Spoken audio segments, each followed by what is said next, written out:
Hey, hello everyone. I'm live to share something related to watercolor painting today. So if you are struggling to get very thin line, very fine line in your painting, for example, if you want to paint the eyelashes, right? Or if you want to paint a thin hair of hairs, right? Or fur, or sometimes veins of petals and veins of leaves. So these are the places where we need very thin lines, okay? And it could be very difficult to get that thin lines with your brushes that you currently have. So how can we get these very thin, fine lines in your watercolor painting? That is what I'm going to show you today. So let's come see how it is done. So I've taken a paper here and I have some colors here, already mixed colors here. These are my colors. And usually what we have is round brushes, right? Most of the artists or aspiring artists, they have the round brushes. So these are the round brushes that we have. And with this also we can get thin lines, okay? Because all of these brushes are having very pointed edges, and with this we can have thin lines. But it will not be very fine lines like hair or eyelashes, right? So instead of using these brushes, round brushes, you can use a different kind of brush called rigger brush, okay? So that's what I wanted to introduce you today in this video.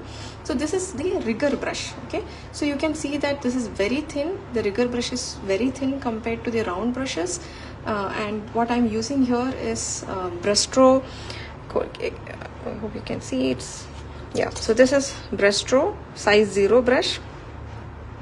Bristles Kolinsky size 0 brush. I'm taking some color here.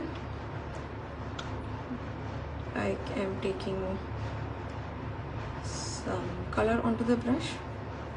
Yeah, okay. Now if I paint this,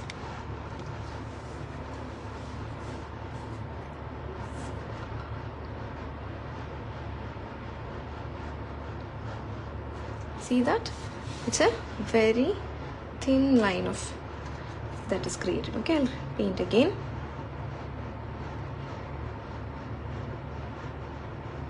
See that?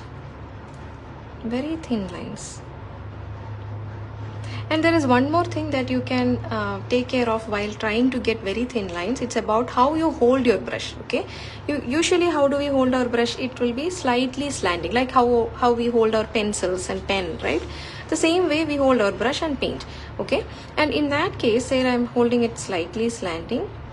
This is how I'm going to get the lines, okay? Let me take a little bit more paint onto the brush, and I'm holding it normally and I'm trying to paint.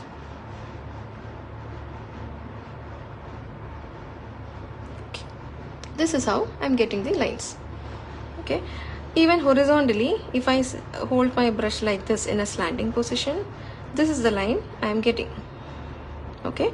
So if you want to get very fine line, it is important that the tip of the brush touches the paper, okay? If you're placing it in a slanting position, the problem is the belly of the brush, right? The middle portion of the bristles will be touching the paper.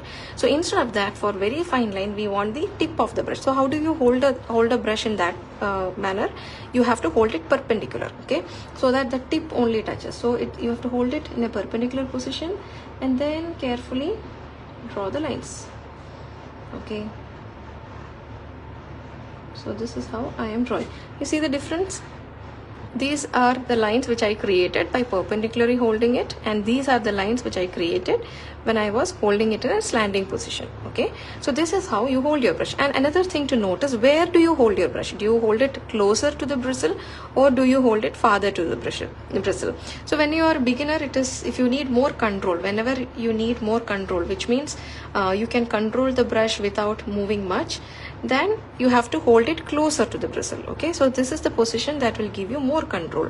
So I can paint a thin horizontal line by holding the brush closer to the bristle as well as holding it as perpendicular as possible, okay? This is how you get more control.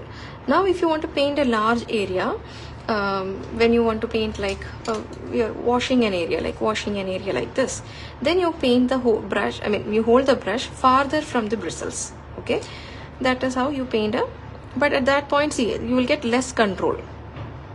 The control that you get over the lines over the painting will be much less compared to when you're holding it closer to the bristles. Okay, so these are the three things that you need to take care whenever you want to create very fine lines. First of all, it's the brush that you're choosing for creating fine lines. Use a rigger brush. You will get it in Amazon.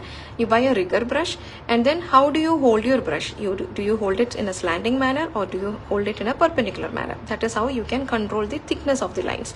And the third thing is, where do you hold your brush? Are you holding it closer to the bristles, or are you holding it farther to the bristle? So these are the few things that will help you to control the lines. Now let's see actually how do you do it in a painting. Okay, so here I have taken a sample paint. So let's see how to paint lines here. I'll show you the image, the reference image. See, this is the reference image. So you can see that there are these fine lines in the painting, right? So these are the fine lines that we have got in this flower petals. How can we create these fine lines in the painting? I'm taking a very light mixture. You see how diluted it is? I don't want a very thick mixture, because thick mixtures will create very dark lines, and in this petal I don't want very dark lines. Okay, if you want very dark lines, then you can take a brush, the paint thickness accordingly. So when I start, because at the time when I'm starting, I just dipped this brush in color, right? So there is a lot of color in this brush, paint in this brush. So when I start, I start from an area where it is okay to have a dark line. Okay, so I'm starting from here.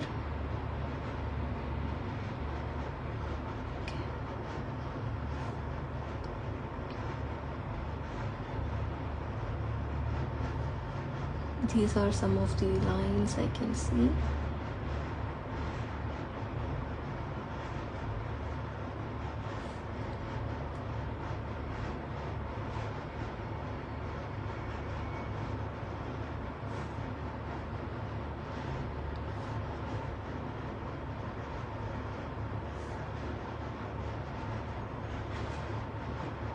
See, as the paint in the brush is reducing, I am moving it to lighter areas. I didn't come and paint here first because there was a lot of paint in my brush. So I started off with an area where darkness is okay. So here the lines are much dark compared to the lines here. Okay, so I started off from there, and then, or other option is, if you have a tissue paper, when you're taking the brush, and you can dab it on the tissue paper so that the extra paint will be taken out of your brush. Okay, that is also another way. Now that my brush is running out of paint, the paint is over, I'll have to take the paint again. So I'm dipping my brush in the palette. Now there is enough paint here. Like I told you, if you want, you can dab here. Okay, see, like this you can dab, it will take out the extra paint. And again I can paint here. I think it took out a lot of paint and I dabbed. Okay, taking a little bit more paint and coming back here.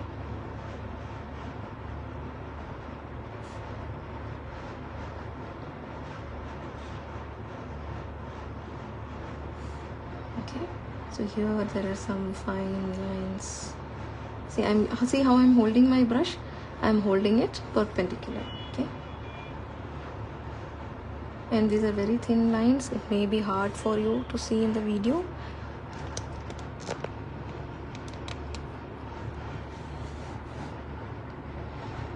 Here also there are lines going like this. A lot of texture. See how thin that is? It's not at all prominent, right? This is how you create the textures.